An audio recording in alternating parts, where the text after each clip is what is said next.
background information about this poem.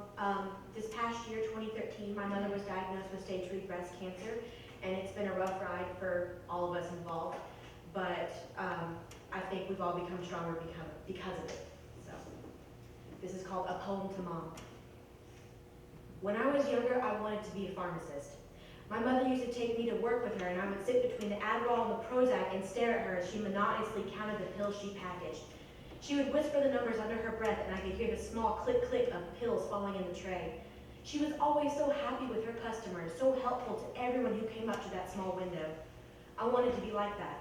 My mother could do anything, say anything, be anything I needed her to be. And in my naive childhood mind, a pharmacist was as close to Wonder Woman as a woman could actually get without having any sort of radioactive accident in the process.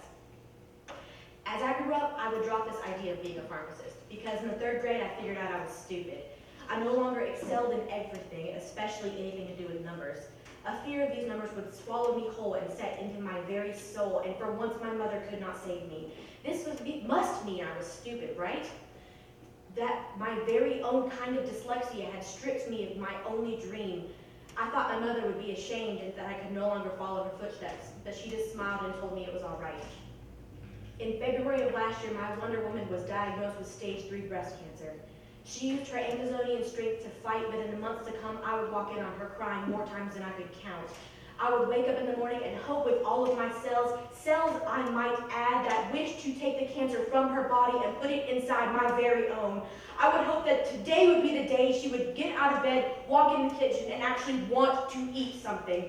That small child inside of me would scream, superheroes can't actually cry. Superheroes are invincible. Moms can't cry.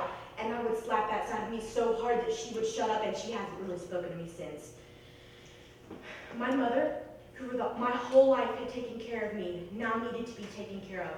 So I slipped into her oversized costume and tried my best. It started by shaving my mother's head and moved to holding the bucket as she vomited out the liquid cancer cells that inhabited her body. It started by cooking dinner and cleaning house and taking care of siblings who could do nothing but watch because they weren't really taught how to handle themselves without a parent. My mother, who had always been my strength, was now pale and weak. She even tried to get her powers back, although chemotherapy is not the kind of radioactive accident that will give you strength, Mom. My mother cried tears like razor blades and cyanide that cut straight into my childhood, and the only way I could stop the onslaught of bad thoughts was to keep moving forward. Like a toy soldier that had been wound up way too much and left to wander on its own.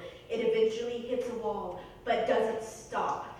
It won't stop until the very thing, that very energy that wound it has expired. And this is the very act of running myself into the wall day in and day out. I know it took her toll on her. I know it drained her and left her dry. But I never once heard her asking God why like I did, or heard her curse God like I did. I never heard her pity herself or give any negative criticism towards her own mortality.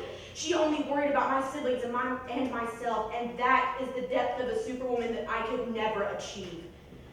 I can only spit words from my mouth like they mean something. These words are pills molded from somewhere between self-pity and narration to events I don't even understand. These words are designed to scream my selfish longing into stage lights for someone to tell me why any of this ever happened. They don't really have meaning other than to satisfy and possibly bring back the now silent child within me. It's high time I took off this costume my mother wore and give it back, but I can't seem to do it. I like pretending, an immature impulse that I can't even help or begin to ignore, but do I want to? My mother is freshly healed and back at work being a pharmacist superhero. She has a white coat she wears, and I will catch myself wondering if that can be her cape. I almost wonder if I'm allowed to keep this costume and dress up like my mother for a little bit longer. I can't be the superhero that she is, but maybe I can try. Maybe I can pretend long enough. I can actually achieve it. Maybe I don't have to fail again. Maybe the numbers won't overwhelm me this time, and maybe I won't have to be an anxiety-ridden adult who has to be coddled like a child. Maybe I can make someone proud of me, and not just for attempting to get out of the bed today. Maybe I can wear this costume under my clothes like a child. Maybe I can make someone's day like I know how you do. Hey, Mom, can I wear this costume under my clothes and pretend to be Wonder Woman a little longer?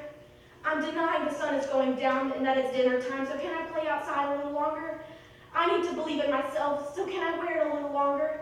I can hear the sound of my own mortality now, and I need something to believe in. I need to borrow your lasso of truth for a little while longer. I'm sorry, Mom, but it's the only way people get to believe me now. I'll let you keep the invisible jet so that everyone can see that you truly fly. So what do you say, Mom?